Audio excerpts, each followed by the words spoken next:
Not only did he have to learn how to manage the condition with frequent blood sugar checks and insulin injections, he quickly became aware of the stigma associated with having a chronic disease that set him apart from most of his peers. Toronto, at 16.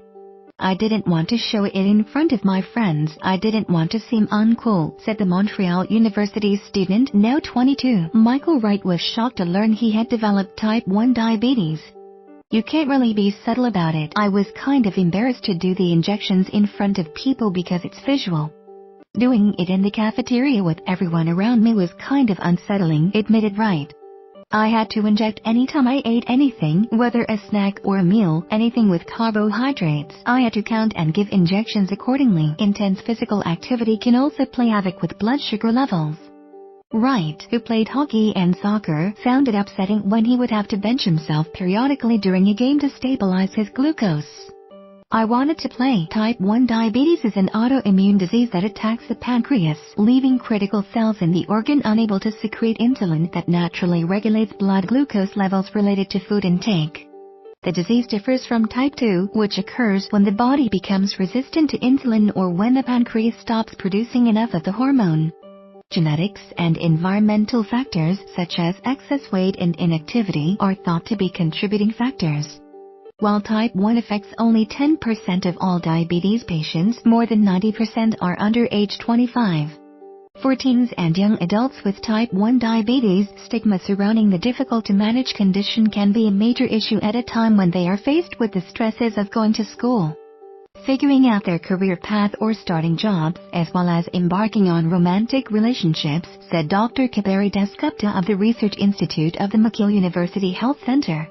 In a study published Tuesday in the Journal of Medical Internet Research, Dasgupta and colleagues found that a sense of stigma can lead many young people to be neglectful of their diabetes health, putting them at potential risk of both short and long-term complications. The study involved 380 Canadians aged 14 to 24 who responded to a web-based questionnaire about their experiences with diabetes-related stigma and the effects on management of their disease. Participants were largely recruited through social media platforms, and their involvement included providing a blood sample that was checked for glucose levels. Dasgupta said 65% of respondents reported experiencing some form of stigma related to having type 1 diabetes. The people who did experience a feeling of stigma were twice as likely to have either a high level of blood sugar or an episode of severe hypoglycemia in the last year, meaning that they had a blood sugar level low enough that they required someone to come to their assistance, she said from Montreal. In fact, people with stigma were 3 times as likely to have dangerous low blood sugar levels in the past year. A bout of hypoglycemia, caused by having too much insulin in the body, results in not enough glucose getting to the brain.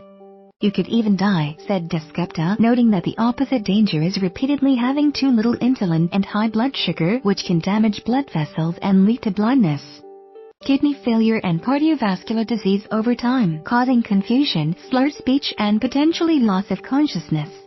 Navigating that space between highs and lows can be very challenging. Beyond the difficulty of managing the lifelong disease, contending with people's attitudes can also be a challenge, said Sarah Baker, 24, a study participant who was diagnosed with the disease at age 12. One of the biggest things is that when people hear diabetes, they automatically think type 2, so there have been comments made like, "Oh, you must have had a problem with sugar," or "Oh wow, you're pretty thin for having diabetes," said the Winnipeg social worker. Neither of those things have anything to do with having type 1, so there's a lot of that misconception that results in people's uninformed comments. She recalled that while on a high school trip to Europe, a waiter in Italy refused to serve her dessert because the restaurant had been informed of her condition. Because of the language barrier in whatever the server's assumptions were about what diabetes is, he refused to serve me dessert when everyone else was having it. So it became this huge thing, and my friends in the group were like, "She can't have it," and they're giving up their desserts. And it could have been avoided with just better education, said Baker, who now uses an insulin pump and a continuous blood testing device that sends readings to her smartphone. Those sorts of things come up a lot where people assume what my treatment should be because they think all diabetes is universal. Wright, who was one of 2 people with type 1 diabetes who helped researchers design the study and analyze results, said a common theme heard from participants was feeling singled out in public when they had to inject insulin. A typical example I like to give is going to a food court and people stare at you bringing out a needle or giving yourself an injection, having eyes on you because you're doing something so visual, he said, adding that the assumption was that the person was shooting up an illicit drug. It's one of the issues that the people in this study brought up, like strangers would be coming up to them saying not to do this around their children.